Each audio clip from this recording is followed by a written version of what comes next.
Pemirsa, kericuan terjadi di depan kantor Sekretaris Negara Jakarta saat mahasiswa Trisakti berusaha untuk menerobos barikade polisi untuk menuju patung kuda dalam unjuk rasa Indonesia Gelap.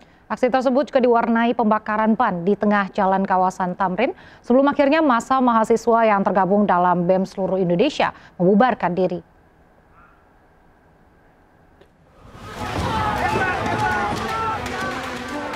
Mahasiswa Trisakti terlibat saling dorong dengan anggota polisi di depan kantor Sekretariat Negara Jakarta. Mahasiswa berusaha menerobos barikade polisi yang menutup ruas Jalan Majapahit menuju Istana Presiden untuk bergabung dengan massa aksi di kawasan Patung Kuda. Namun aksi ini berhasil diredam sehingga suasana kembali kondusif.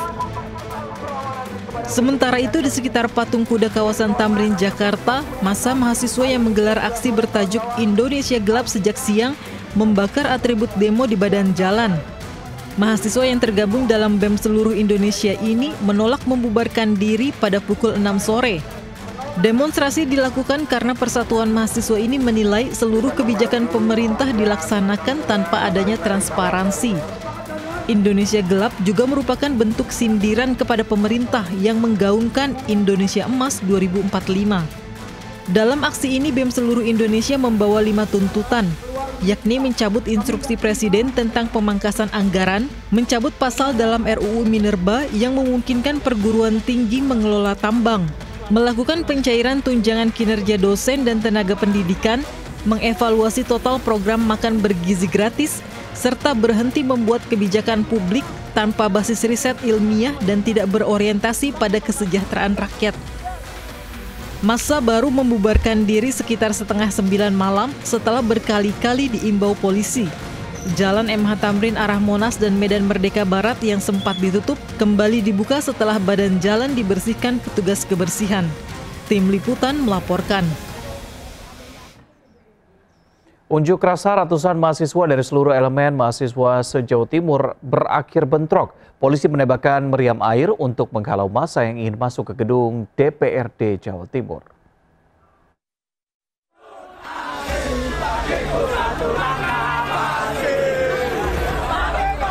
Saling dorong mahasiswa dan aparat keamanan terjadi saat unjuk rasa Aliansi Badan Eksekutif Mahasiswa seluruh Jawa Timur di depan gedung DPRD Jawa Timur. Mahasiswa mencoba merangsek masuk gedung untuk menemui Ketua DPRD Jawa Timur. Demonstran kian beringas merusak pagar kawat berduri dan berusaha menerobos barikade. Untuk menghalau demonstran, polisi pun menembakkan meriam air. Ketua BEM Universitas Airlangga Aulia Thorik Akbar mengatakan 5 mahasiswa diamankan polisi saat terjadi kekacauan. Beberapa kawan kita yang diambil, yang bahkan kita menegosiasi dengan baik-baik, tapi polisi tidak mau memberikan, bahkan terkesan mereka tidak mau mendengarkan kita. Sampai sekarang kita masih bertahan di sini demi kawan-kawan kita yang diambil tadi. Sementara itu, Kabak Ops Polrestabes Surabaya AKBP Wibowo menyangkal adanya penangkapan mahasiswa dalam demo bertajuk Indonesia Gelap. Jadi, saya tegaskan lagi, tidak ada yang diamankan. Semuanya yang dari mahasiswa boleh dikonfirmasi apa yang tadi disampaikan, isu-isu yang mungkin menurut mereka diamankan dan sebagainya, saya pastikan nggak ada. Ya. Jadi semuanya berjalan aman? Semuanya berjalan aman, anggota kami juga aman, dari bahasa juga aman semuanya sudah kita komunikasikan, kita segera pulang. Mahasiswa turun ke jalan menyoroti kebijakan pemerintah yang dinilai tidak pro rakyat, termasuk kebijakan pemangkasan anggaran pendidikan dan kesehatan. Dari Surabaya, Jawa Timur, Sony Hermawan melaporkan. Pasangan calon bupati dan wakil bupati Bovendigul nomor urut 3, Petrus Rikolobus Omba dan Marlinus, telah menyelesaikan sidang pembuktian gugatan perselisihan hasil pemilihan umum Pilkada 2024 di Mahkamah Konstitusi Jakarta. Wakil Ketua Umum DPP Partai Perindo, Tama Langkun, optimis menang dalam proses hukum pasangan Petromas yang diajukan pemohon pasangan nomor urut 4 Hengki Yaluo dan juga Melchior Okaipop. 3.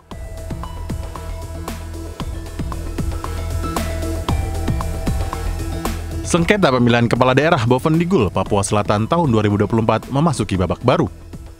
Kasus perselisihan hasil pilkada yang diajukan pemohon, pasangan Hengki Yaluo dan Melchior Okaibob di Mahkamah Konstitusi telah menyelesaikan agenda sidang pembuktian gugatan perselisihan hasil pemilihan umum. Pasangan calon bupati dan wakil bupati Bovendigul nomor urut 3, Petrus Ricolombus Ombah dan Marlinus, terus optimis serta berharap Mahkamah Konstitusi memberikan keputusan yang terbaik dan seadil-adilnya.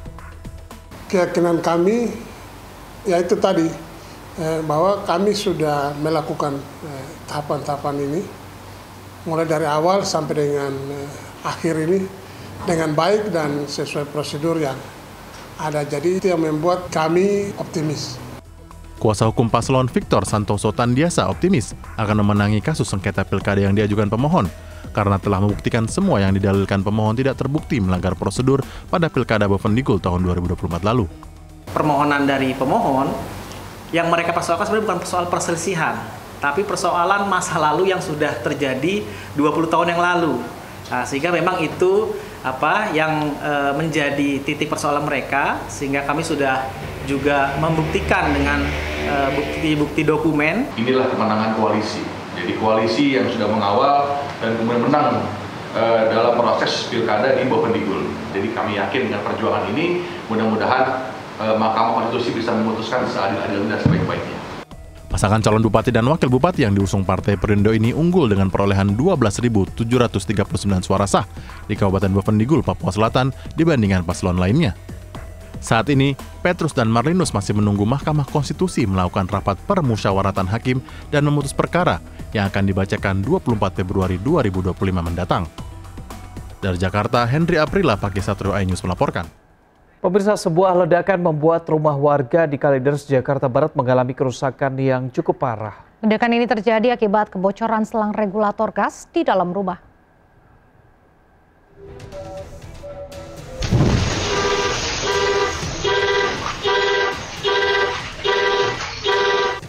Inilah detik-detik ledakan terjadi di sebuah rumah di kawasan Pegadungan, Kalideres, Jakarta Barat.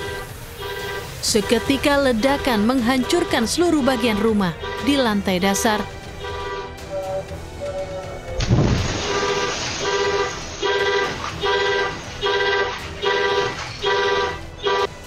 Tidak ada korban jiwa karena pemilik rumah sedang berada di luar. Sementara seorang satpam yang melintas saat kejadian hanya mengalami bising pada telinga akibat kencangnya suara ledakan. Peristiwa ini terjadi akibat kebocoran dari selang regulator gas. Ada kebocoran gas yang mungkin dari pagi, mungkin sampai siang, itu karena ada pergantian kulkas yang memang narik listrik, ya mungkin meledak, ya akhirnya kita semua RT, warga, bergotong royong, semuanya bawa apar, bawa ember, air itu membantu percikan api itu sehingga selesai. Dan setelah itu damkar datang mengecek kembali apakah masih ada bau gas atau apa. Itu semua udah selesai dan tidak ada korban jiwa. Warga diimbau untuk melakukan penanganan yang cepat dan tepat saat mencium bau gas.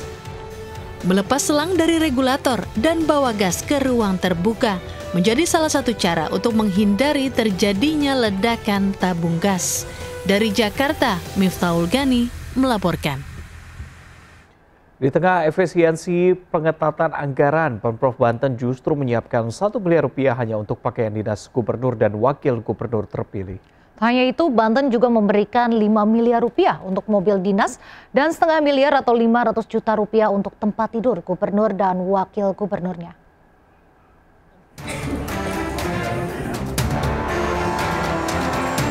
Belum lagi dilantik, gubernur dan wakil gubernur Banten bikin heboh. Terungkap pada publik, anggaran untuk gubernur dan wakil gubernur Banten terbilang fantastis. Fasilitas pakaian dinas untuk gubernur dan wakil gubernur melalui Biro Umum dan Perlengkapan Sekretariat Daerah Provinsi Banten menyedot anggaran 1 miliar rupiah. Pemprov Banten juga menganggarkan kendaraan dinas besar 5 miliar rupiah dan tempat tidur gubernur dan wakil gubernur 500 juta atau setengah miliar rupiah.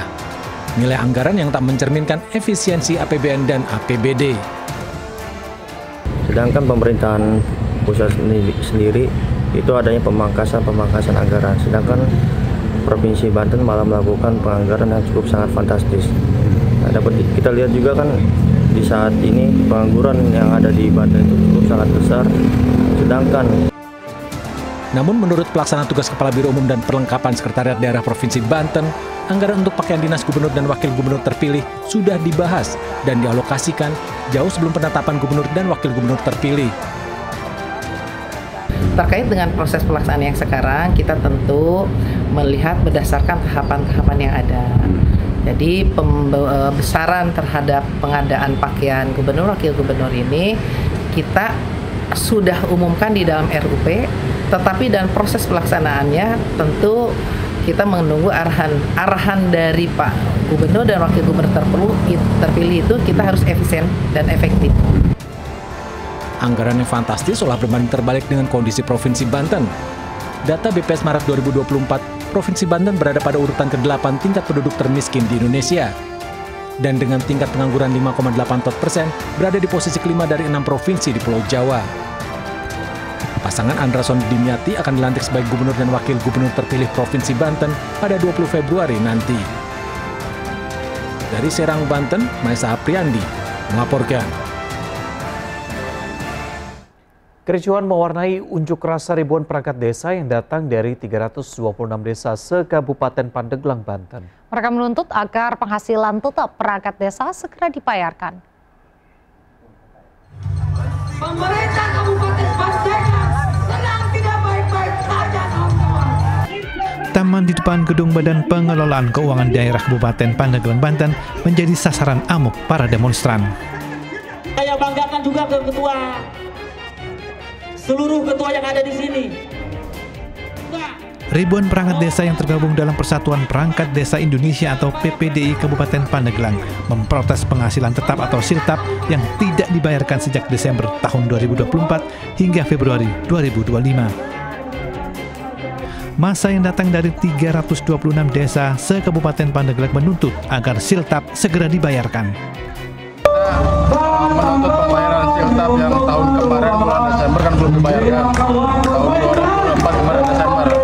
Terus sekarang harapannya tahun 2025 ini bisa siltap itu dibayarkan setiap bulan. Di tahun 2005 ini. Terus sampai ke depan harapan seperti itu. Berarti telat berapa bulan, Pak?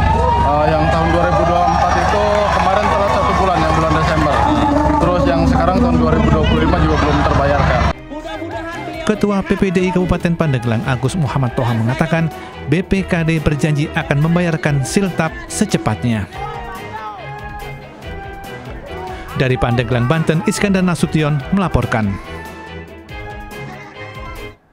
Kementerian Tenaga Kerja menanggapi demo ojol menuntut pemberian THR kepada driver ojek online. Pihak Kemenaker meminta waktu untuk mengkaji kembali hal tersebut.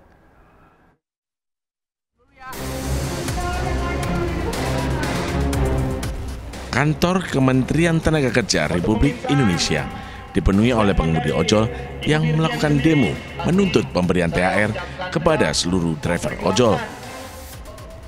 Menanggapi hal tersebut, Kementerian Ketenagakerjaan menanggapi dan menerima kedatangan setiap perwakilan organisasi Persatuan Ojek Online di kantor Kemenaker. Dengan tegas menyampaikan dia tidak mau, nih Pak Menteri ya, tidak mau yang namanya driver ojek online itu kesejahteraannya tidak diperhatikan. Terkait apa? Tunjangan hari raya itu. Entah itu namanya bonus, entah itu namanya bantuan, terserah. Terkait tuntutan THR yang disuarakan oleh pengemudi ojol, pihak Kemenaker meminta waktu untuk mengkaji kembali hal tersebut. Namun, bagi Kementerian Tenaga Kerja, tunjangan hari raya merupakan budaya di Indonesia sehingga wajib rasanya bagi pengemudi ojol dapat merasakan hal tersebut. Dari Jakarta, Naura Safika Laksana melaporkan. Menteri Tenaga Kerja RI Yassi Erli menanggapi demo ojol dengan berdiskusi bersama dengan pihak penyedia aplikasi. Menurutnya tunjangan hari raya merupakan suatu budaya di Indonesia yang wajib menjadi prioritas. Ya, kita yakin para pengusaha bisa ya memahami aspirasi para ojol juga terkait dengan THR. Ini masalah besarannya dan formulanya seperti apa yang kita sedang jadikan. Tapi yang jelas dapat THR ya Pak ojol ini? Kita berharap itu. Tapi ada targetnya nggak sih Pak, formulasinya beres kapan? saya berharap bisa segera mungkin, karena itu kan masalah keuangan kan mereka harus ada simulasi, harus persiapan kan. Kita tunggulah nanti dari sini nanti dalam beberapa hari ini nanti kita finalisasi. Kepala Kantor Komunikasi Kepresidenan Hasan Hasbi menegaskan pemerintah tidak melarang masyarakat untuk merantau ke luar negeri, namun harus dibekali skill yang cukup dan tentunya pemahaman mengenai peraturan yang berlaku. Pernyataan tersebut diungkapkan terkait maraknya tagar atau hashtag kabur aja dulu di media sosial yang mengajak masyarakat pindah ke luar negeri. Tadi Bapak minta itu, jadi yang untuk perang sama judi online itu dikuatkan lagi. Jadi tidak hanya take down situs maupun aplikasi, tapi sekarang juga ditelusuri payment gateway-nya, aliran uangnya juga ditelusuri karena ini perang yang serius dari pemerintah terhadap judi online gitu. Termasuk juga kerjasama dengan berbagai negara yang untuk mengatasi ini. Jadi nggak cuma sendiri di Indonesia gitu, tapi juga ada kerjasama dengan berbagai negara untuk judi online. Kalau untuk operator yang kebanyakan kan di luar negeri gitu ya, sejauh ini udah sampai mana sih kerjasamanya? Penting itu untuk didalami soal kerjasama itu tadi. Terkait kericuhan dalam sidang Hotman Paris di Pengadilan Negeri Jakarta Utara, pengacara Rasman Arif Nasution dan kuasa hukumnya Firdaus Owiwobo menyampaikan surat permintaan maaf ke Mahkamah Agung. Permintaan maaf terkait perbuatannya dalam sidang ditunjukkan bagi Mahkamah Agung dan juga Pengadilan Negeri Jakarta Utara. Mahkamah Agung membekukan berita acara sumpah advokat Rasman Arif Nasution dan Firdaus Owiwobo terkait kegaduhan dalam sidang Hotman Paris Hutapea di Pengadilan Negeri Jakarta Utara. Terkait dengan berita acara sumpah yang dibekukan, itu nanti biar menjadi kewenangan organisasi yang bersurat. Ya, itulah organisasi juga akan punya sikap dengan ini, dan ini bisa kita bedakan. Berita acara sumpah yang dibekukan dengan permohonan maaf kami itu memang berbeda. Ya, jadi kalau itu nanti dinilai oleh organisasi kami, kalau organisasi kami menilai itu layak untuk diminta diaktifkan, biar mereka yang menyampaikan. Itu seperti halnya dengan Pak Doni yang sudah melakukan itu. Kalau kami dari Pradi Bersatu sudah sepakat nanti organisasi yang akan menyampaikannya secara resmi ke Mahkamah Agung Republik Indonesia dan Pengadilan Tinggi Ambon. Pemirsa, ribuan pelajar melakukan aksi Long March menyampaikan aspirasi kepada pemerintah daerah dan menolak program makan bergizi gratis di Jaya Wijaya, Papua Pegunungan. Para pelajar lebih memilih program belajar gratis. Aksi ini diikuti pelajar SMP dan SMA dari berbagai sekolah di Kota Wamena, Jaya Wijaya menuju kantor DPRD. Para pelajar menyampaikan aspirasi kepada wakil rakyat terhalang oleh barikade polisi di depan jalan masuk kampus Yapis Wamena. Polisi mengambil tindakan pembubaran, namun setelah negosiasi, para pelajar dapat bergerak ke kantor DPRD Jaya Wijaya dan kantor Gubernur Papua Pegunungan. Masa aksi kemudian berkumpul di Tugu Salib Wamena menyampaikan aspirasinya dengan damai. Para siswa menolak program makan bergizi gratis dari pemerintah dan menuntut agar dana tersebut dialihkan untuk pendidikan gratis.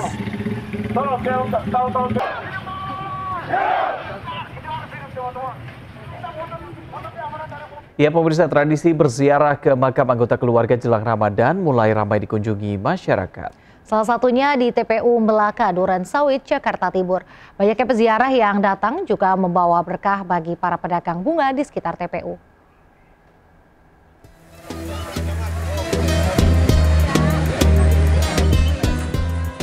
Dua pekan jelang Ramadan, tempat pemakaman umum mulai ramai dikunjungi para peziarah. Salah satunya di TPU Malaka, Duren Sawit, Jakarta Timur yang ramai didatangi peziarah. Para peziarah ini sengaja datang untuk mendoakan anggota keluarganya yang telah meninggal dunia sebelum menunaikan ibadah puasa. Seperti yang dilakukan Mahmul bersama keluarganya, ia mengaku selalu berziarah ke makam orang tuanya menjelang puasa. Mahmul, Pak, ini makam ayah sama ibu. Oh, makam ayah. Ini abang saya, ini kakak saya. Oh gitu, ini keluarga ya? Satu keluarga. Ini rutin ya tiap tahun menjelang Ramadan ya? Ini menjelang Ramadan aja.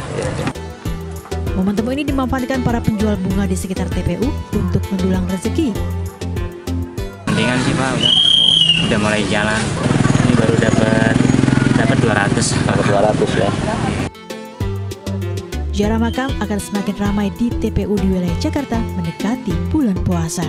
Dari Jakarta, Rio Manik, iNews melaporkan. Meski puasa belum tiba, dari 2,8 juta tiket kereta lebaran, tiket mudik H-1 hingga H-3 lebaran, tujuan Jakarta hingga Jawa Tengah dan Jawa Timur sudah ludes terjual. Pihak KAI juga mempersiapkan layanan kereta tambahan demi memenuhi tingginya animo masyarakat yang ingin merayakan lebaran di kampung halaman.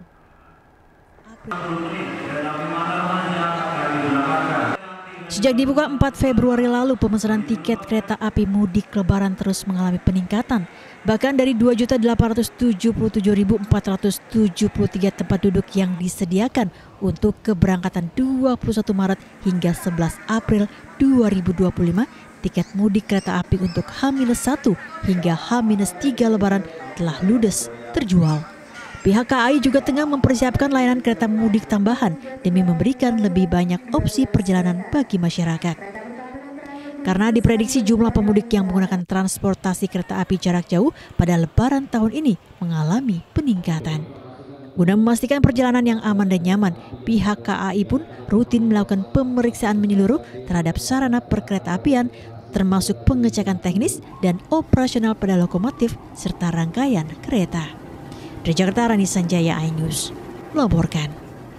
Dan kita ke informasi berikutnya, pemirsa, ini bagi Anda yang memang suka atau hobi dengan biliar begitu ya, ada kabar gembira di mana Pro Billiard Center terbaru dibuka di iNews Tower Jakarta. Berikut liputannya.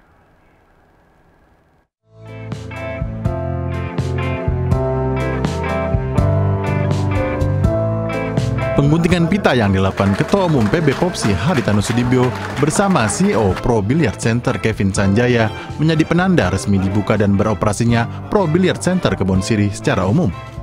Pro Billiard Center yang berada di lantai 2 iNews Tower Menteng Jakarta Pusat ini memiliki fasilitas lengkap dan sesuai standar kejuaraan dunia. Pro Billiard Center diharapkan menjadi ruang pemain biliar untuk berlatih, terutama dalam pembinaan, serta mampu melahirkan atlet biliar di kejuaraan nasional dan internasional. Dan nanti atlet-atlet kita harapkan bisa latihan di sini juga dan bisa, ya mereka punya tempat lah untuk latihan dan semoga mereka bisa terus bertumbuh dan biliar di Indonesia semakin maju sih. Saya ingin di setiap daerah itu biliar maju dan PBC berkomitmen untuk mengembangkan sampai ke daerah-daerah dan akan memberikan kontribusi pengembangan biliar di sana. Antara lain sebagian daripada hasil usaha PBC itu nanti akan dipergunakan untuk pembinaan di daerah. Pembukaan PBC juga mendapatkan apresiasi dari Asosiasi Biliar Luar Negeri yang takjub dengan fasilitas yang dimiliki oleh tempat biliar ini. I think the concept is bagus, and then it's very clean dan banyak bagus, dan dia mempamerkan satu image yang healthy. Jadi memang sukan ini kadang-kadang ada di bicara yang this sport is also healthy, but you can see that no, this is different. Dalam pembukaan Pro Billiard Center ini, sejumlah artis hingga atlet biliar turut menjajal arena PBC yang bertaraf dunia ini. Keberadaan PBC sekaligus menunjukkan betapa olahraga biliar semakin digandrungi masyarakat dari berbagai kalangan. Dari Jakarta, Esra Ambarita, Fakih Satrio, Aulia, iNews melaporkan. Ya, dibuka Pro Billiard Center ini merupakan kabar gembira begitu ya untuk saya yang kebetulan juga suka main biliar begitu. Betul, dan ini sudah dibuka untuk umum serta ya, sudah berstandar internasional.